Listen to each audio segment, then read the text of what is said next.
Hello and welcome to my channel where I like to have fun with all things beauty while being critical about what I accept into my collection.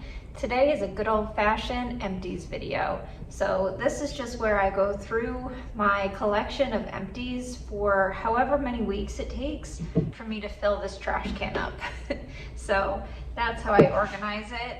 It seems to be about once a month, once every 2 months. There have been a lot of sales, so this is sort of the result of a lot of my sale trials. I tend to wait for sales to try out new things. So it's mostly skincare. Even though I do buy a lot of makeup during those sales, I almost never finish makeup. So I always go over the makeup first because that's a way bigger accomplishment than me finishing a moisturizer. So I've spoken about this at length, but I did finish one of my Heliocare foundations. This is the Nars Light Reflecting Foundations. This is in shade Patagonia. This is too deep for me, but I do mix it with a lighter shade. So as much as I love this foundation, I've yet to find a perfect shade match. So I tend to wait for the Sephora sale, 20% off, pick one or two up, and just mix them. And even though I've tried at least 5 shades now, I feel like sometimes I do better than others, but it's like close enough. So the Nars Light Reflecting is my favorite everyday foundation. My favorite special event foundation is the Chanel No. 1. That's still my favorite, but that's too expensive for me to use every day, especially because even with that foundation, I wind up buying 2 and mixing them. So I can't be doing that at, I don't know, $75 a pop. I think those are now. That's crazy. So this is a lot more affordable, and this is more hydrating. So I actually like it better for every day because it keeps my skin hydrated. The only other sort of makeup thing I finished up were, well, 2 of these that I've been working on for a long time. So I use these, I guess they're classified as brow highlighters. I don't use them to highlight. I use them to just clean up after I finish my eyeshadow, especially really colorful eyeshadow like this. I will use a stick like this to clean up underneath my eyebrow. So it just makes it so that I can play around and not worry so much about eyeshadow fallout because I'm always gonna clean it up after the fact anyway. And this is super creamy and it makes that easy. The first one of these I tried was one from Anastasia. That's my very first one. I got this because it was on sale. It comes with 2 sides. One is just like a creamy flesh color and the other is like a shimmer formula. I will say, they're both so creamy that the shimmer, it would stick around if you built it up and used a lot of it. But if you just use a little bit and sort of rub it in, it doesn't function as really a highlighting product. So I use both sides. I don't use either to really highlight. Obviously, it depends on your skin tone. So the one thing I will say that is not great about these is they really only come in 1 shade. So I can use it no problem and blend it away and you can't even see it. But I think somebody with a deeper skin tone, I don't know that it would go away completely. So I do wish that they would make more of those. Obviously, it's popular enough that a bunch of different brands have come out with them, so I don't understand why they haven't expanded the shade range. Anyway, the second one of these I bought was from Ulta. It functioned absolutely the same as the Anastasia one, so I would never pay full price for that. And I also got one from Benefit. This is the one I'm using right now. These take a while to go through. I use them to the bitter end, as you can see, and I'm almost done with this one. I got this 50% off. That's the only reason I went with a name brand. When I go to repurchase it, I will probably get the Ulta or Sephora store brands because there's no reason to spend any more than that on a product like this. My final sort of makeup empty is this Bobbi Brown eye base. It's the face base for your eyes. I got this as a sample with something. I wouldn't go out of my way to purchase this. I do love the face base. However, at the end of the day. That's a moisturizer. So even though it is unfortunately my favorite primer, I will only buy it 50% off. And I can use that under my eyes, no problem. I feel like the eye base is a slightly more concentrated version of that, but like I hydrate under my eyes with moisturizer and serum. I don't feel it necessary in any way to get a separate primer for underneath my eyes. It's not like an eye primer for under eyeshadow. It's really to hydrate your under eyes. I don't need a separate product for that, but I'll take it. If it's free, I'll absolutely use this, and I'll use this all over my face because my skin is so dry, I can do that. All right, so that's everything as far as makeup is concerned. Next, I want to do hair care because I am the last person to listen to for hair advice. I have very, very fine, thin, color-treated, damaged hair. So I just put it up every day because that makes my life easier. However, I do know a thing or two about if you have fine hair and you struggle getting a brush through it, like I think little kids have that issue a lot. I have a ton of detangler, and my favorite detangler are kids detanglers because I think they work the best. And if I don't have shampoo and conditioner that is basically either Olaplex or Bay has worked for me in the past, pretty much any other shampoo and conditioner I'm pairing with detangler. So because of that, I'm always looking to try out repairing, conditioning, whatever. This was 50% off, this Fekkai, during the last Ulta sales, so I decided to pick it up. This did nothing for me. I don't think it was bad. I mean, it cleaned my hair, but it didn't do anything in terms of strengthening or making it easier to get a brush through after a shower, so I'll never buy that again. One that I liked slightly more, but not enough to really go out of my way to purchase, was this Color Wow. I would get this if it was on sale. Unlike the Fekkai, which I won't buy even at 50% off, I would absolutely get this at a discount, but I wouldn't pay full price for it. Another empty that I have is my Olaplex. So especially when I lighten my hair, I don't do much. Every several months, I'll use a little bit of hair dye that's, you know, quite damaging. So I try to only do that when I really have to. But regardless, I do keep this around because especially if I color treat my hair, I want Olaplex to keep the hair loss at a minimal so it's not so dry and brittle that it's tangling up and I'm ripping it out of my head. Olaplex is the only thing that really keeps me from ripping my hair out. And I know it's gotten a bad rap. I've never used it all the time because I refuse to spend that kind of money on my hair, but I always like to have one of these on hand as a product I know I can turn to if my hair is really in trouble, because it's the only thing that has really worked that well over the years. And finally, I have this from Shu Uemura. I have no idea how to say this, but I don't normally include satchel samples like this that are one-time use especially, but I did really enjoy this. This is just a hair mask and I really liked it. I wouldn't pay full price again because I don't spend money on my hair, but if you happen to ever notice this on sale, I really enjoyed it.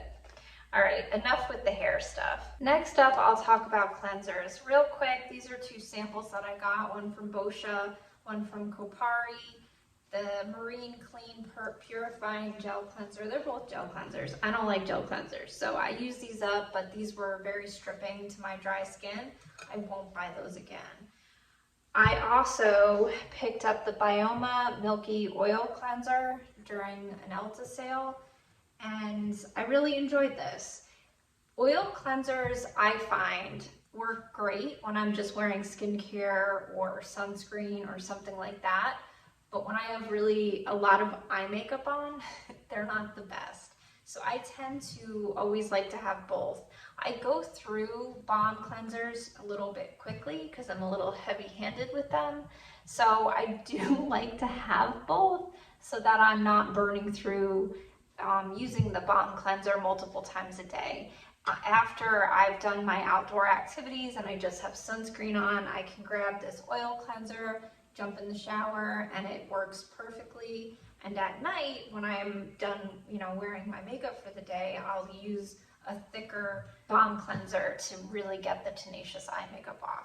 That being said, this was actually good enough to get my eye makeup off at the end of the day. So this is their Milky Oil Cleanser. It has a lot of nice ingredients in it, but most importantly, it was able to get off eyelash glue, which is always fabulous. So I would absolutely pick that up again. I also decided to try the Dr. Athena. This kind of went a little bit viral for the interesting packaging, where you twist it and you get a serving size.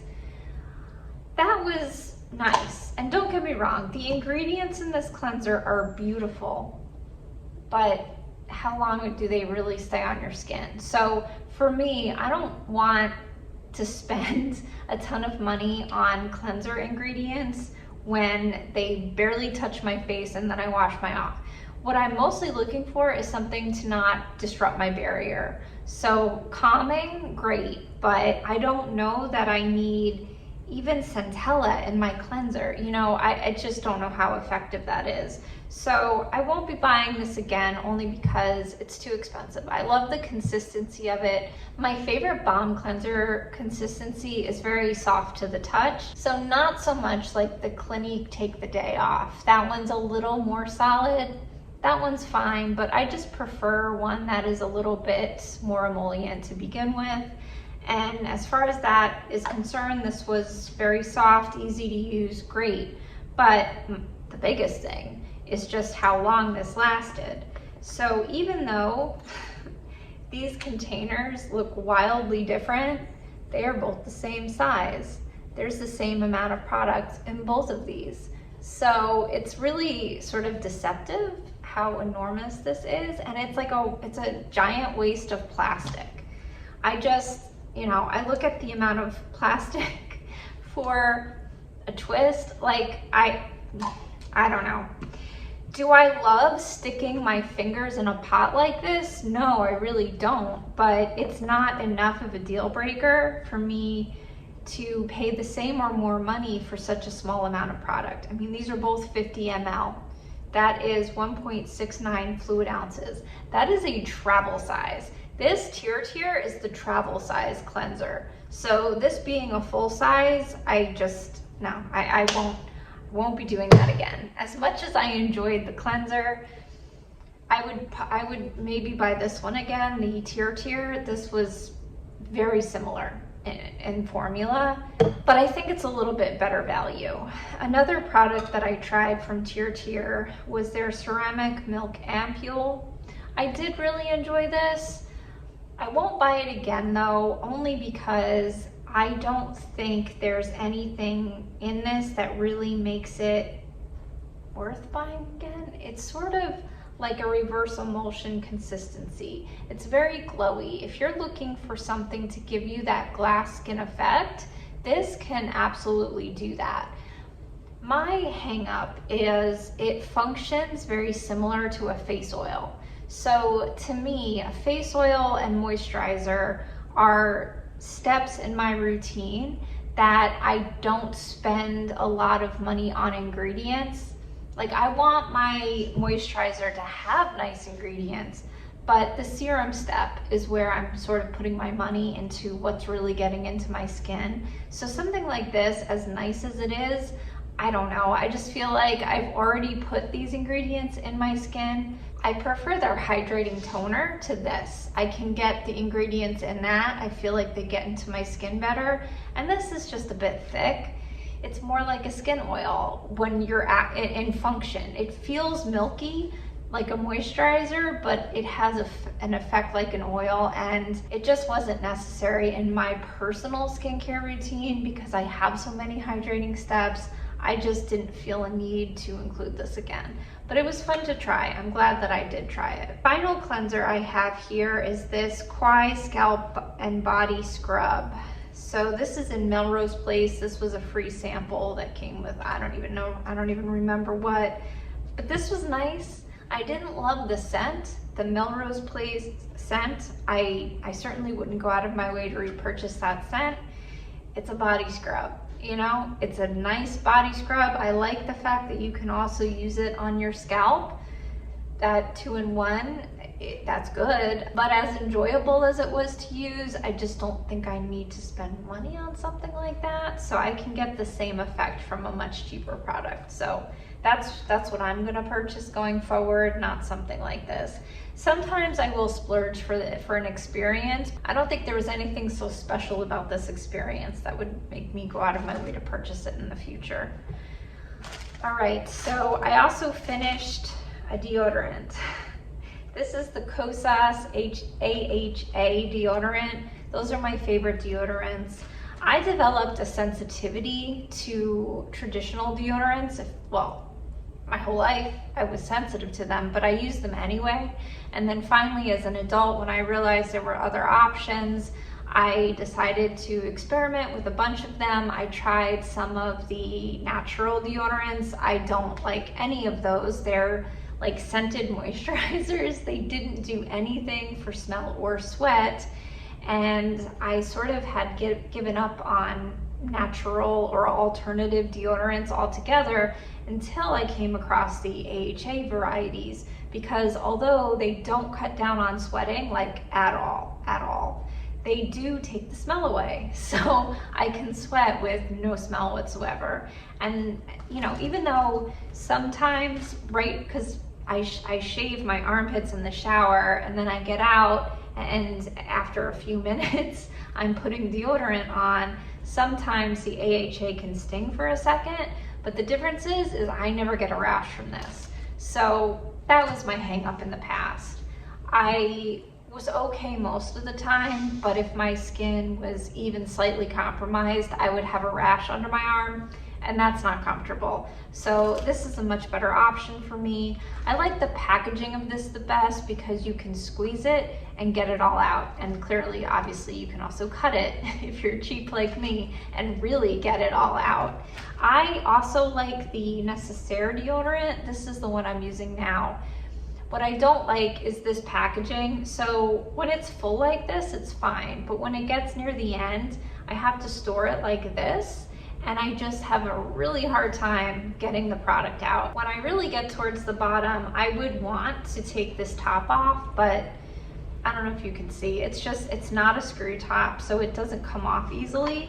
So I end up throwing this away before I've used it all, which I don't love. I did just purchase one from Salt Air that has a fragrance to it. That was my entire reason. This packaging is pretty much identical, so I doubt that I'll be able to use this one completely either, but the Santal Bloom was alluring to me. I wanted to smell it, so I have it now. So I'll be using these two for the foreseeable future.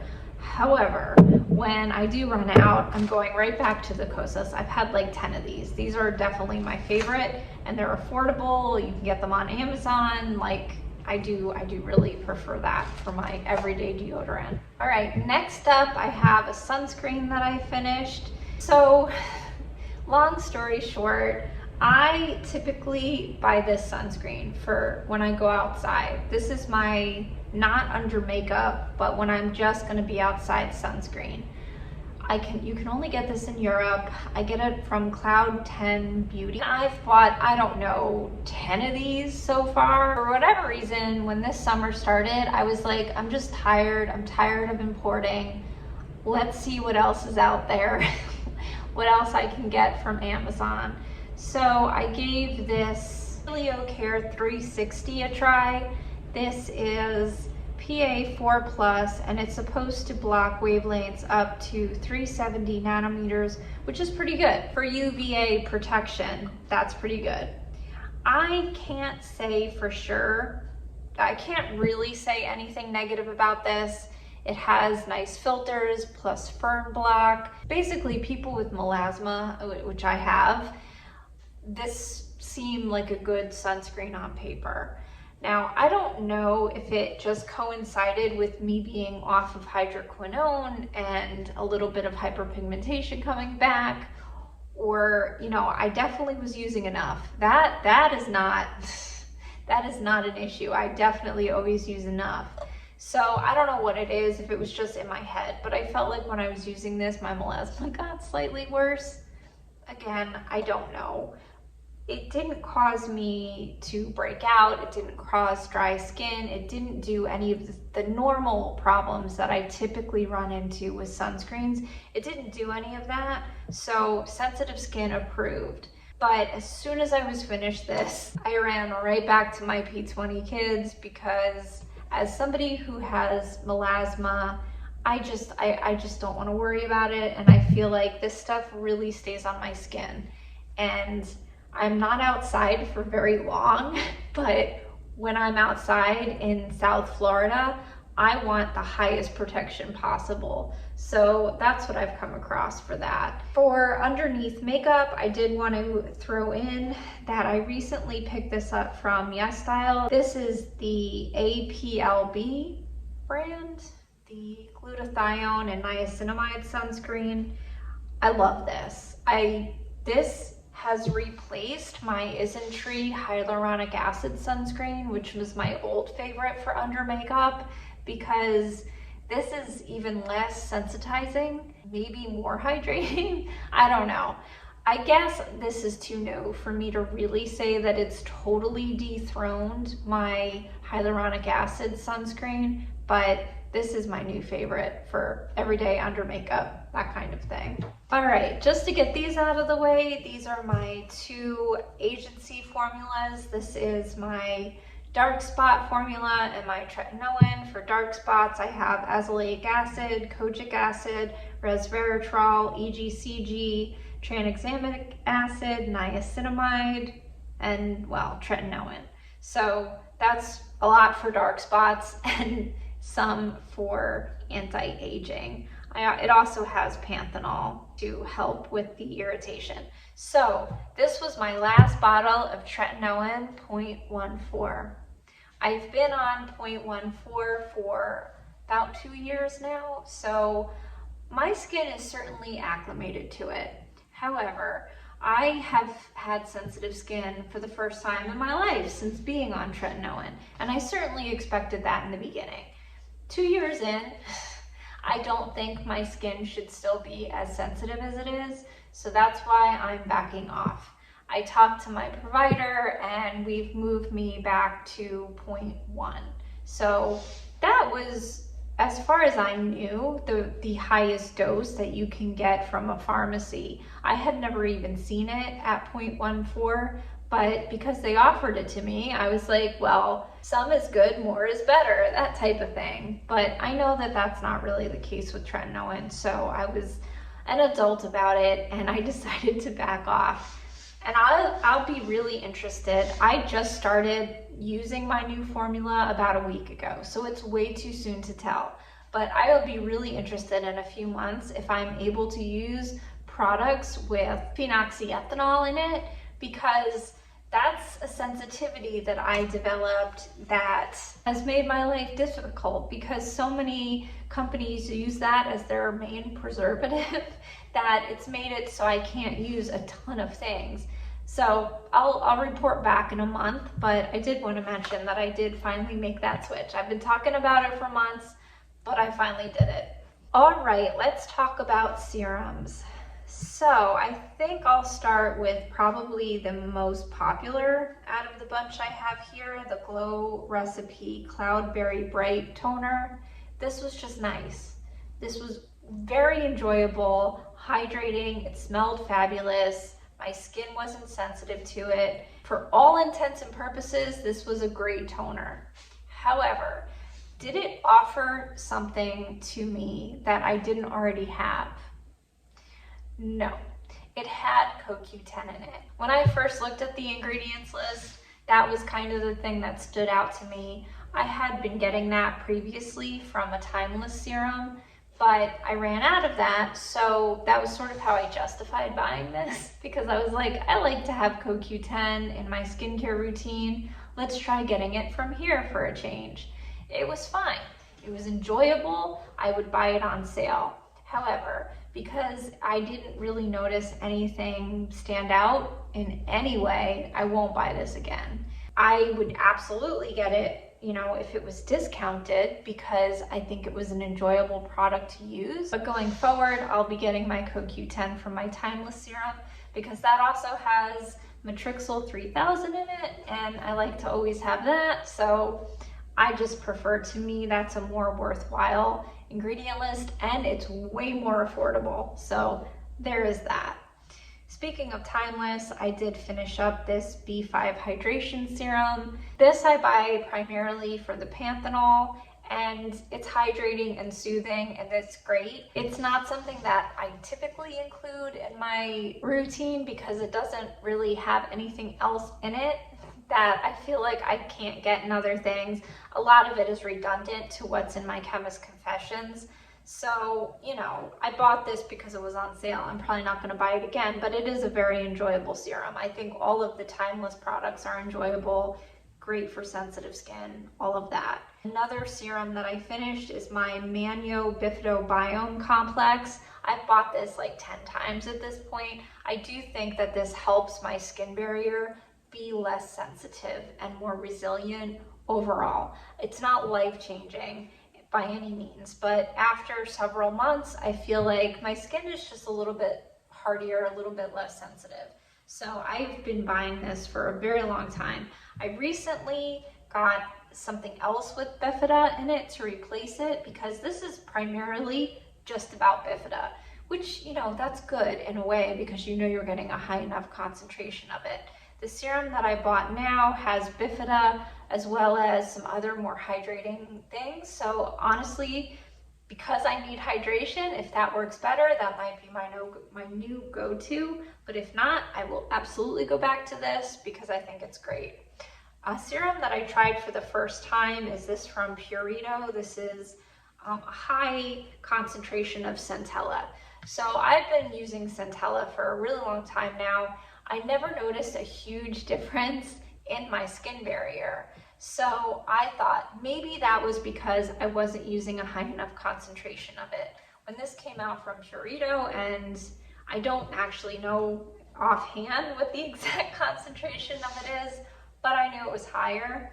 I thought this would be great, and it's also 2 fluid ounces, so it's 60 ml. It's a lot of product in here for a good price. My skin didn't like this. I found this to be a little bit sensitizing, which is ironic because it is soothing only. Like, soothing is its only job, and something in this just made my skin feel a little bit sensitized.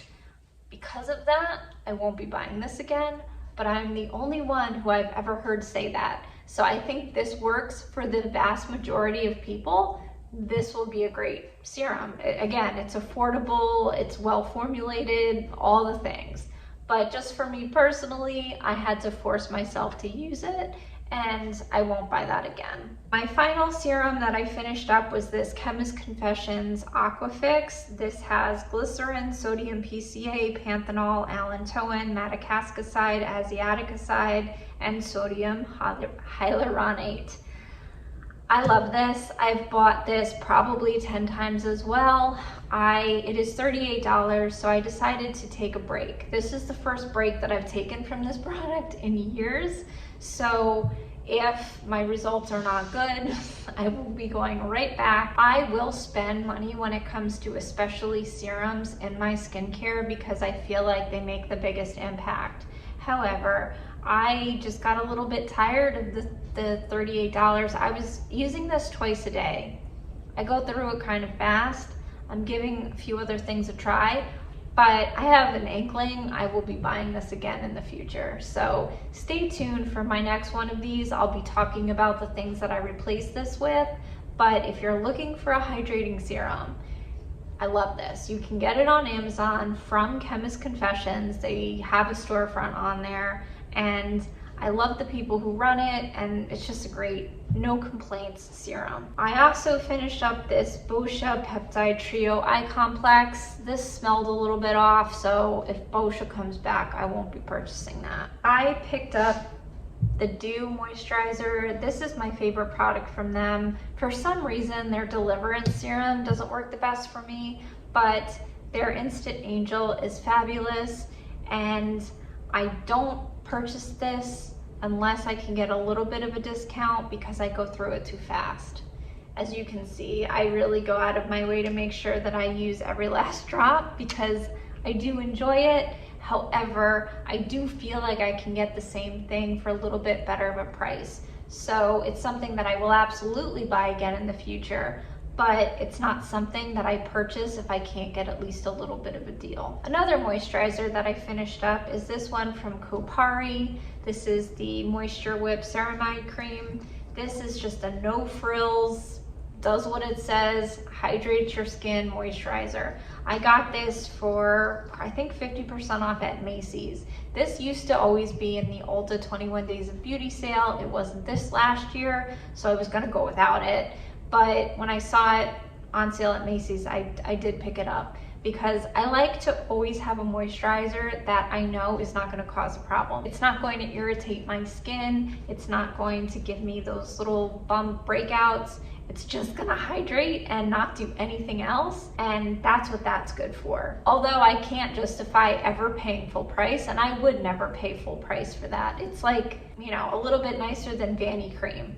But if I see it on sale, I'll get it every time because it's just a no complaint moisturizer. And finally, I recently was able to try the History of Whoo.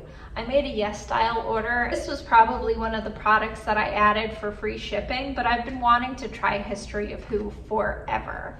What I didn't realize is how many different lines they have. So I got the Gong Jing Hong Essentials. I don't know if I'm saying, I know I'm not saying that right, but it came with a moisturizing balancer, a nourishing emulsion, and intensive cream. I am still using the other two products. I went through this rather fast. Those two products, the toner and the emulsion, last quite a bit, but this amount of moisturizer for somebody with dry skin, this did not last very long at all. It was nice. My complaint is that it has a fragrance added. So most of the products that I've tried similar to this have that hongbang smell or just very herbal, very natural smell that I quite enjoy. Products that I've tried with ginseng, I really enjoy that smell. This, I assume they were adding fragrance to cover up that smell, and I'm kind of like, I wish they didn't because I don't like, it's like an 80s perfume. It doesn't linger. It doesn't cause any irritation for me at all whatsoever. So I can't say that there's a real barrier for me to using this because of the fragrance. There isn't. I just don't like it. So I would say don't dislike it enough that it would ever prevent me, especially if I ever saw this on sale, anything from History of Whoo on sale, I would pick it up. But because of the added fragrance, it's not going to be what I select if I'm going out of my way shopping for something like that, if that makes sense. That was almost everything. I did finish up another one of these just this morning, and I'm gonna keep buying it. It's water in a can. It's hard to justify, but I think my skin barrier is better. When we had to leave town recently, I did not bring this. And I felt like at the end of it, my skin was a little more irritated. Can I say definitively that that had anything to do with this? No, it could have been the water being different. It could have been stress. It could have been the environment. It could have been a million different things. It was only a few days. That's not enough for me to definitively say that this water is making my skin barrier better. But that experience was enough for me to just buy it again. I just feel like at this point I've been using it for long enough that I just like it. I wash my face like normal, and then when I'm done, I re-wet my face with this. We have really hard water here, and I like this being the last thing that touches my skin. I also use it in between steps, not with everything. Like, I'm not putting this on before tretinoin or anything irritating. but any of the ingredients that I'm using for hydration or for calming my skin, I like to have moist skin, and I like to use this for that. It's sort of like I'm stuck on it. Similar to the Regelica Balm, which I am just about finished with, so I have to buy another one of those. I love using that as my last step. I don't know if it's the water that they use. I don't know what it is, but these products soothe my skin in a way that nothing else does. So because of that, I'm still a fan of Avene. Not everything across the board. They have had products that have actually irritated my skin, but their sensitive line, their water, their Regelica Balm, I love those products, and I can't seem to find anything to replace them with. So keep buying those. All right, so that's everything. I did want to really quickly talk about a few things that I'm trying now. So during the Sephora, one of the Sephora sales, I picked up their cleanser. So this is their cleansing balm. As you can see, it's quite soft. I like the consistency of it. It has algae in it. It's algae extract melting cleansing balm. It's great. I would not pay full price for this, but if it's ever on sale, I think it's a good deal. It's 4.2 fluid ounces.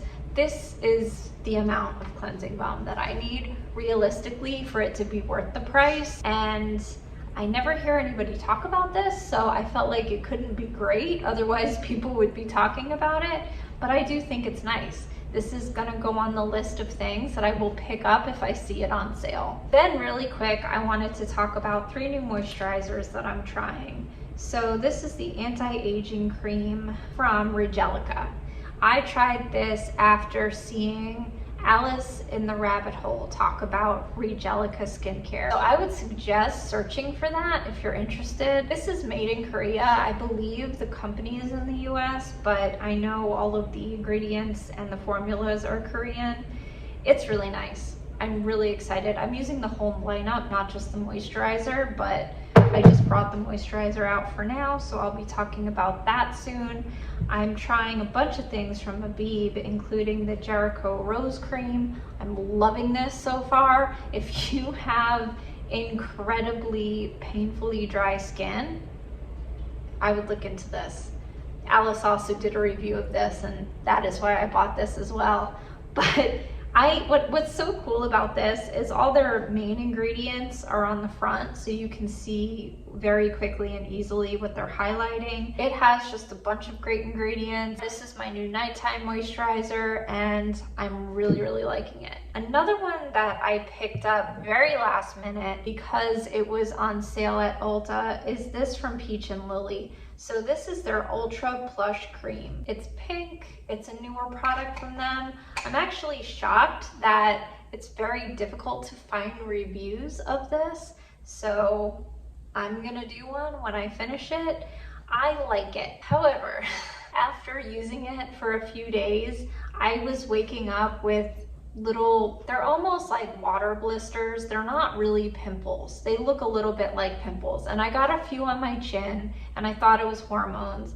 And then I got one up here and I think, okay, do I know 100% that this is the cause? No, I don't.